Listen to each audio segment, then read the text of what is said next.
আইপিএলে মুম্বাই ইন্ডিয়ান্সের অধিনায়কত্ব থেকে সরিয়ে দেওয়া হলো রোহিত শর্মাকে। 5 বারের আইপিএল জয়ী অধিনায়ককে সরিয়ে কাকে অধিনায়কত্ব দিল মুকেশ আম্বানির দল।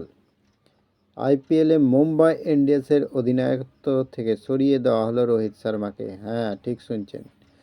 5 বারের আইপিএল জয়ী অধিনায়ককে সরিয়ে হার্দিক পান্ডিয়াকে অধিনায়ক করার সিদ্ধান্ত নিয়েছে মুকেশ আম্বানির দল। শুক্রবার রোহিতকে সরিয়ে দেওয়ার কথা জানিয়েছে মুম্বাই ইন্ডিয়ান্সের global head of performance Mahela Jayawardene. তিনি বলেন, এটাই মুম্বাইয়ের ধরন। এখানে ব্যাটন এক সেরার থেকে আর এক সেরার দিকে যায়। সচিন তেন্ডুলকর থেকে হরভজন সিং হয়ে রিকি পন্টিং বারবার মুম্বাইকে সেরা ক্রিকেটাররা নেতৃত্ব দিয়েছে। রোহিতও সেটাই করেছে।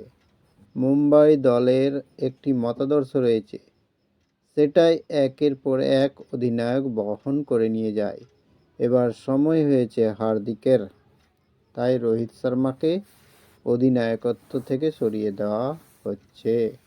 ভিডিও এই পর্যন্তই। থ্যাঙ্কস।